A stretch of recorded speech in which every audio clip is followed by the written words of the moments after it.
नमस्कार और स्वागत है आप सभी का।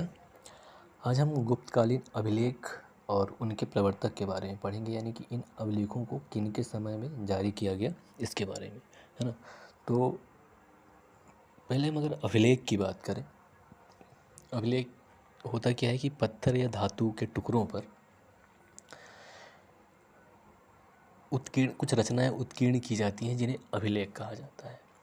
और अभिलेख की बात करें तो अभिलेख से प्राचीन काल के इतिहास को बेहतरीन ढंग से समझने में बहुत मदद मिलता है और आज तक यानी कि वर्तमान समय तक ये जो अभिलेख हैं ये हमारे काम आ रहे हैं प्राचीन इतिहास के अध्ययन में।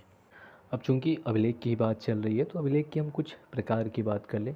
तो एक अभिलेख होता है व्यापारिक या व्यवहारिक प्रकार का, दूसरा होता है अभिचारिक यानी कि जादू टोना से संबंध अभिलेख जो ऐतिहासिक मिले हैं वो, धार्मिक और कर्मकांडी अभिलेख, उपदेशात्मक या फिर नैतिक अभिलेख, और समर्पण और चढ़ावा संबंधी अभिलेख, दान संबंधी अभिलेख, प्रशासकीय अभिलेख, प्रशस्ति परक अभिलेख और स्मारक और साहित्यिक अभिलेख। तो ये अभिलेख के प्रकार हो गए, है ना।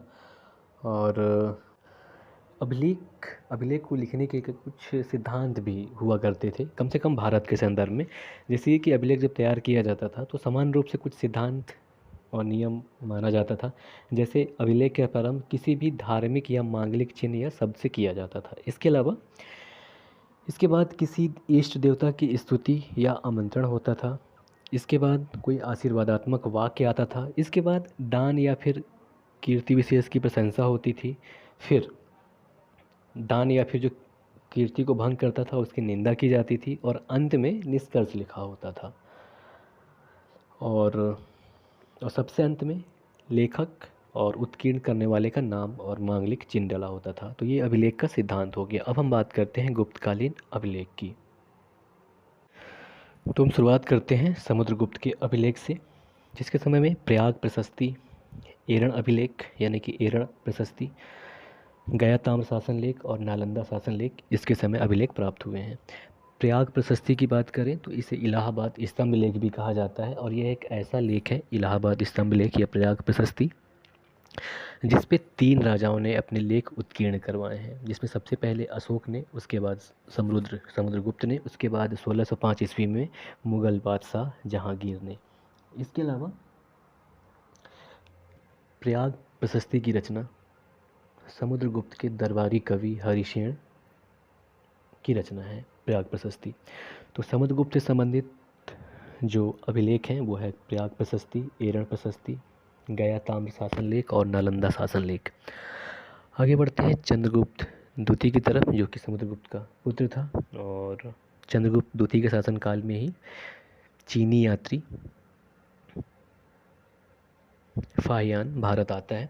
तो इसने सांची शिलालेख, उदयगिरी का प्रथम और द्वितीय शिलालेख, गढ़वा का प्रथम शिलालेख, मथुरा स्तंभ लेख और मेहरौली प्रशस्ति से चंद्रगुप्त द्वितीय संबंधित है या इसके समय में इन अभिलेखों को जारी किया गया। आगे बढ़ते हैं कुमारगुप्त की तरफ। तो कुमारगुप्त के समय में गुप्त राजाओं में सबसे ज़्यादा अभिलेख जारी किए गए, जिसमें मंदसौर शिलालेख, गढ़वा का दूसरा और तीसरा शिलालेख, विलसड़ स्तंभ लेख, उदयगिरी का तृतीय गुहा लेख, मानकुंवर बुद्धमूर्ति लेख, कर्मदाड़ा लिंग लेख, धनदेह ताम्रलेख, किताईकुटी ताम्रलेख, बैग्राम ताम्रलेख, दामोदर प्रथम और द्वितीय ताम्रलेख, ये कुमारगुप्त से संबंधित है। और स्कंदगुप्त की बात करें तो जूनागढ़ प्रशस्ति, भीतरी स्तंभ लेख, सुप्रिया स्तंभ लेख, कहाऊ स्तंभ लेख और इंदौर ताम्रलेख इस स्कंदगुप्त से संबंधित अभिलेख है। और कुमारगुप्त द्वितीय की बात करें तो सारनाथ बुद्धमूर्ति अभिलेख इससे संबंधित है कुमारगुप्त द्वितीय से। और पूर्वगुप्त से बिहार स्तंभ लेख संबंधित है।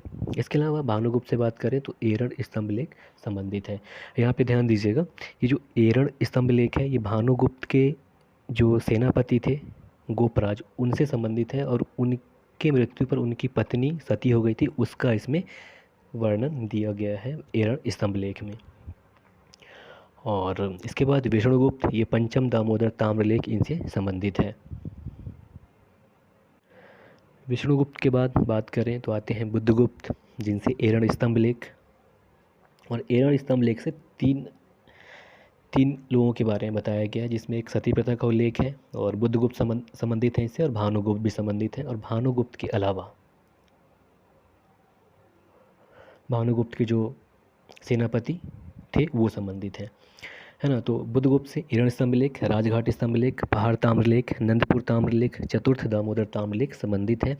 और इसके अलावा बैलगुप्त की बात करें तो इनसे टिपरा ताम्रलेख संबंधित है। तो ये था गुप्त राजाओं से संबंधित अभिलेख जो उन्होंने जारी किया।